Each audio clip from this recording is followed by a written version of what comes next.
Hello guys, welcome to our YouTube channel Pakistani paper reaction. तो कैसे हैं आप? मैं आई होप कि आप लोग बिल्कुल खैरियत से होंगे। आज हम जिस वीडियोस के ऊपर ये है कि रिएक्ट करेंगे, वो एक हिस्ट्री लेवल की होगी, कि उनकी एक हिस्ट्री के बारे में बताया जाएगा। तो जानते हैं उस वीडियो को ही देख करके उसके अंदर उसकी हिस्ट्री कितनी पुरानी और क्या क्या उसके अंदर ना जो जो चीज़ें थी उसके बारे में। तो मुझे भी नहीं पता वैसे, और आप लोगों को भी बहुत सारों को शायद नहीं पता होगा। तो उसका जो वीडियो का टाइटल है वो मैं आपको टाइटल है उसका, the Shivaji Maharaj history variate. तो ये है उनका टाइटल है, और इसका लिंक मैं डिस्क्रिप्शन के अंदर दे दूंगा। आपने जाके इसके चैनल को भी सब्सक्राइब करना है और हमारे चैनल को भी सब्सक्राइब करना है। सो लेट्स बिगिन, स्टार्ट करते हैं इनकी वीडियोस को और रिएक्ट करते हैं इनकी वीडियोस का। ये कहानी शुरू होती है आज से लगभग 500 साल पहले, जब लगभग पूरे भारत पर मुस्लिम सम्राटों का कब्जा था। एक तरफ शाहजहां तो दूसरी तरफ आदिल शाह और दक्कन के सुल्तान अब्दुल कुतुब शाह। एक देश जहां पर हिंदुओं का घर था, वहां पर पूरी तरह से मुस्लिमों और पुर्तगालियों का कब्जा था। दक्कन के सुल्तान ने अपनी फौज में एक मराठा सेनापति नियुक्त किया था, जो बहुत ही निर्भीक और पराक्रमी था, जिसका नाम था शाहजी भोंसले। 19 फरवरी साल 1630 को शाहजी भोंसले के घर एक बच्चे का जन्म होता है। सभी लोग सोचते हैं अपने पिताजी की तरह ये बच्चा भी एक दिन मुस्लिम सुल्तान के फौज का सेनापति बनेगा, लेकिन नियति को कुछ और ही मंजूर था। किसे पता था एक ऐसा बच्चा जिसका पिता खुद मुस्लिम सम्राट की फौज का सेनापति है, एक दिन भारत में जितने भी मुस्लिम सम्राट मौजूद है, वो सभी उस बच्चे के सामने घुटने टेक देंगे। उसी बच्चे का नाम था छत्रपति शिवाजी, जिसे भारत के महान सम्राटों में से एक माना जाता है। अरब और खाड़ी देशों से आए हुए मुसलमान भारत के राज्यों पर कब्जा तो कर लिए थे, लेकिन इतनी दूर से यहाँ के राज्यों और किलों को संभालने के लिए मंत्रियों को लाना संभव नहीं हो पाता था। इसलिए उस वक्त के सभी मुस्लिम सम्राट भारत में ही रहने वाले हिंदू लोगों को अपने सेनापति और मंत्रियों के पद पर नियुक्त कर दिया करते थे। इसी सिलसिले में दक्कन के सम्राट ने शाहजी भोंसले को अपनी फौज का सेनापति नियुक्त कर लिया। शाहजी सेना में उच्च पद पर आसीन थे और साल 1630 में महाराष्ट्र के जुन्नर के समीप शिवनेरी के किले में उनके और जीजाबाई के यहाँ एक पुत्र का जन्म हुआ। स्थानीय देवी शिवाय के नाम से पुत्र का नामकरण हुआ, जो आगे चलकर छत्रपति शिवाजी महाराज के नाम से विश्वविख्यात हुए। शिवाजी के पिता का काम के सिलसिले में हमेशा घर से बाहर रहना होता था, इसलिए शिवाजी की देखरेख उनकी माताजी और उनके गुरु दादू जी किया करते थे। शिवाजी के गुरु का मानना था कि शिवाजी भी जब बड़े होंगे तो वो अपने पिता की तरह मुस्लिम सम्राट के एक बेहतरीन सेनापति बनेंगे। ये वक्त था 1646 के लगभग, जब शिवाजी की उम्र महज 16 साल की थी। उस वक्त भारत में किसी भी हिंदू शासक का अपना स्वतंत्र राज्य को स्थापित कर पाना लगभग असंभव था, क्योंकि भारत के लगभग हर एक हिस्से में मुस्लिम सम्राट का कब्जा था। और अगर कोई हिंदू शासक अपना स्वतंत्र राज्य स्थापित करना भी चाहता, तो उसके लिए 3 परिस्थितियों का होना बड़ा जरूरी था। एक, कि वो शक्तिशाली साम्राज्य के केंद्र से दूर हो, ताकि कोई भी सम्राट उस पर अटैक न कर पाए। जमीन खेती के लिए अनुपयोगी हो, ताकि कोई भी मुस्लिम सम्राट उस पर कब्जा करने के बारे में सोचे ही नहीं। और तीसरा ये कि वो राज्य जंगलों से घिरा हो, ताकि छापामार युद्ध या फिर गोरिल्ला युद्ध किया जा सके। यही परिस्थितियां साल 1646 में शिवाजी के लिए अनुकूल बनी, जब इन्होंने स्थानीय किसानों मावली के समर्थन से अपनी सेना का निर्माण किया। शिवाजी बहुत ही अच्छी तरह से जानता था कि किसी भी साम्राज्य को स्थापित करने के लिए किलों की क्या महत्वता है, इसलिए सिर्फ 15 साल की उम्र में ही उन्होंने आदिल शाह, इसके बाद उन्होंने थाना फोर्ट, कल्याण फोर्ट और भिवंडी फोर्ट को मुल्ला अहमद से छीनकर अपने अधिकार में कर लिया। इन घटनाओं ने आदिल शाही साम्राज्य में हड़कंप मचा दिया कि आखिरकार ऐसा कौन आ गया जो मुस्लिम सम्राट किस साम्राज्य में दखल अंदाजी कर रहा है। जैसे उन्हें पता चला कि ये काम कोई और नहीं बल्कि शाहजी भोंसले का बेटा शिवाजी कर रहा है, शिवाजी को रोकने के लिए उनके पिता को गिरफ्तार कर लिया गया। इसलिए शिवाजी ने अगले 7 साल तक आदिल शाह पर सीधा आक्रमण नहीं किया। शिवाजी ने लगभग 7 सालों का इंतजार किया और धीरे धीरे अपनी सेना को बढ़ाता रहा। एक वक्त ऐसा आया जब उसने एक एक करके 50 से ज्यादा किलों को अपने नाम कर लिया। धीरे धीरे शिवाजी का प्रभाव बढ़ने लगा। अब लोगों को यह महसूस होने लगा था कि कोई तो ऐसा है जो मुस्लिम सम्राट को टक्कर देने वाला है।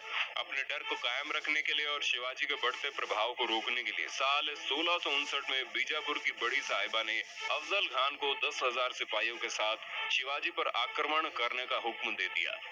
उस वक्त अफजल खान को सबसे क्रूर और सबसे ताकतवर शख्स माना जाता था, क्योंकि जिसका भी सामना उससे होता था उसकी मौत निश्चित थी।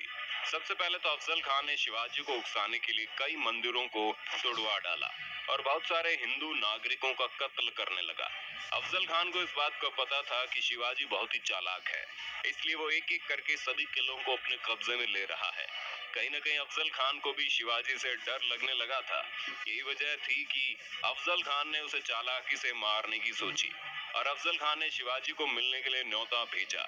शिवाजी तुरंत ही न्योता स्वीकार कर लेता है और अफजल खान से मिलने की जगह नियुक्त करता है।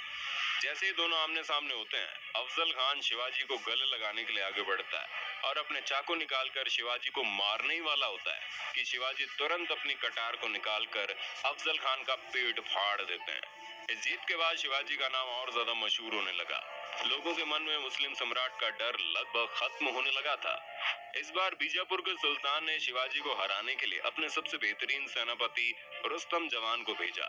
रुस्तम जवान की भारी भरकम सेना ने शिवाजी के ऊपर हमला बोल दिया, लेकिन शिवाजी ने कम सेना की मदद से ही लड़ाई को चालाकी से लड़ते हुए रुस्तम जवान को सेना में शिकस्त दे दी। कुछ दिनों बाद आदिल शाह ने अपने सेनापति सिद्दी जोहार को भी भेज दिया। एक एक करके मुस्लिम सम्राटों ने शिवाजी को खत्म करने के लिए कई चालें चली, लेकिन उनमें से कोई भी कामयाब नहीं हो पाया और धीरे धीरे छत्रपति शिवाजी का राज्य विस्तार होता गया और उसकी सेना और भी ताकतवर होती चली गई। इसके बाद बीजापुर की बड़ी बेगम ने औरंगजेब से शिवाजी को पकड़ने के लिए विनती की। उसने अपने मामा शाइस्ता खान को 1.5 लाख सैनिकों के साथ शिवाजी से युद्ध करने को भेजा। शाइस्ता खान ने अपने विशाल सेना के बल पर पुणे पर कब्जा कर लिया और शिवाजी के निवास स्थान लाल महल पर अपना बसेरा डाल दिया। शिवाजी ने चालाकी से अपने 400 सिपाहियों को साथ शादी के बारातियों के वेश में पुणे में प्रवेश कर लिया और रात के समय उन्होंने सीधे शाइस्ता खान के ऊपर खतरनाक हमला बोल दिया। शाइस्ता खान ने जैसे ही देखा उनका सामना छत्रपति शिवाजी से हो रहा है, वो डर के मारे खिड़की से कूदकर अपनी जान बचाकर भागने लगा, लेकिन शिवाजी की तलवार के खतरनाक वार से बच नहीं पाया। हालांकि शाइस्ता खान जिंदा तो बच गया, लेकिन उसके हाथ की उंगलियां शिवाजी की तलवार से कट गई, जिसकी वजह से उसकी बहुत बेइज्जती हुई। अब तक शिवाजी का साम्राज्य विस्तार बेहद ज्यादा हो गया था और उसकी सेना लगातार हो रही जीत की वजह से बेहद जोश में थी। शिवाजी ने साल 1664 तक कई मुगल सल्तनत पर हमला करके उसको तहस नहस कर डाला, जिसके बाद साल 1664 में औरंगजेब आग बबूला होकर 60 वर्षीय राजपूत सेनानायक मिर्जा राजा जयसिंह को अपने 1.5 लाख सैनिकों के साथ शिवाजी से लड़ने के लिए भेजते हैं। इस युद्ध में शिवाजी की हार हुई और उसे अपने खजाने से ढेर सारा पैसा हार के हार जाने के रूप में देना पड़ा। उन्हें अपने 9 वर्ष के पुत्र संभाजी के साथ आगरा जाना पड़ा। शिवाजी को नियंत्रित रखने के लिए पहले यह तय हुआ कि उन्हें मुगल दरबार में कोई पद दिया जाए, लेकिन औरंगजेब ने फैसले को बदलकर शिवाजी को घर में कैद करने का आदेश दे दिया। औरंगजेब नहीं जानता था कि यह गलती आगे चलकर बहुत महंगी पड़ेगी। शिवाजी ने पहले बीमारी का बहाना बनाया और अपने स्वास्थ्य को ठीक करने के आशीर्वाद के लिए साधु संतों और फकीरों को रोजाना मिठाई और उपहार भेजने की इच्छा जताई। एक दिन वो खुद श्रमिक के भेष में सामान के डिब्बे में संभाजी को छुपाकर बाहर निकाला। वो मथुरा, काशी गया, पुरी के बाद गोलकुंडा और बीजापुर होते हुए रायगढ़ पहुंच गया। साल 1670 तक शिवाजी ने कई लड़ाइयां लड़ते हुए 4 महीनों के भीतर अपने राज्य का बड़ा हिस्सा मुगलों से वापस स्वतंत्र करा लिया। 1671 से 1674 तक औरंगजेब ने भरसक प्रयास किया कि कैसे भी करके शिवाजी को अपने अधीन कर लिया जाए, लेकिन वह ऐसा करने में पूरी तरह से असफल रहा। अपने उत्तम योद्धाओं जैसे दाऊद खान और मोहब्बत खान को शिवाजी से लड़ने के लिए भेजा, लेकिन सबको मुंह की खानी पड़ी। इसके साथ ही साल 1672 में अली आदिल शाह की मृत्यु हो गई और बीजापुर में 6 जून 1674 को हिंदू परंपराओं के साथ शिवाजी का राज्याभिषेक किया गया।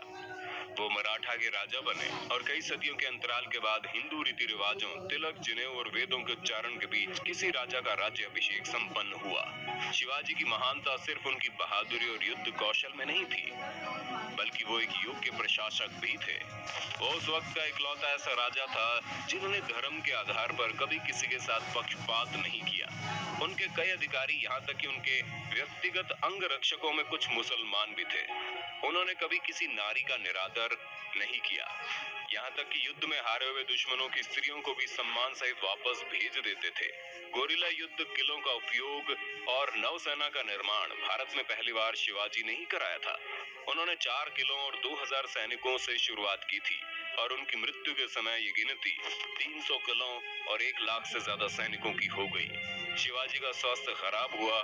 तेज बुखार और पेचिस की वजह से 52 साल की उम्र में उनकी मृत्यु हो गई। आपको जानकर हैरानी होगी, उस वक्त औरंगजेब यहाँ का सबसे ताकतवर शासकों में से एक माना जाता था, लेकिन छत्रपति शिवाजी की वजह से उसे लगभग और अपने जीवन के अंत तक युद्ध लड़ते लड़ते औरंगजेब पूरी तरह से बर्बाद हो चुका था। और छत्रपति शिवाजी वो शख्स था जिसकी से कई सालों लंबी लड़ाई के बाद एक बार फिर से पूरा हिंदुस्तान भगवामयी हो गया। दोस्तों, ये जानकारी आपको कैसी लगी और आप वीर छत्रपति शिवाजी के बारे में क्या सोचते हैं, कमेंट में बताना।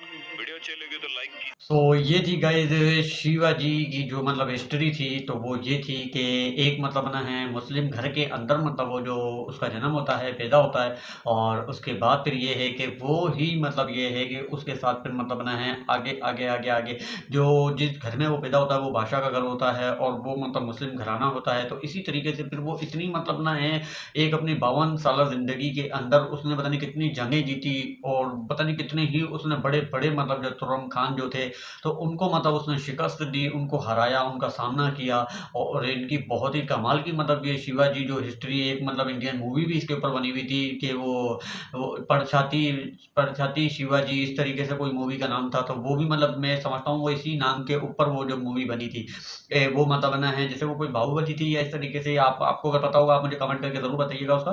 तो ये इस तरीके से, लेकिन ये है कि बड़ा मतलब बना है, इनकी हिस्ट्री बहुत कमाल की थी, बहुत मज़े की थी, असूल परस्त थे, इस हर तरीके से मतलब किसी के साथ नाइंसाफ़ी नहीं करते थे। तो ऐसा इनकी हिस्ट्री मतलब ये है कि बहुत ही अच्छी मुझे लगी। तो आपने क्या रिएक्ट किया, आप मुझे मतलब ये ज़रूर बताइएगा कमेंट करके। तो अब मिलते हैं नेक्स्ट वीडियो के अंदर, जब तक के लिए अल्लाह हाफ़िज़।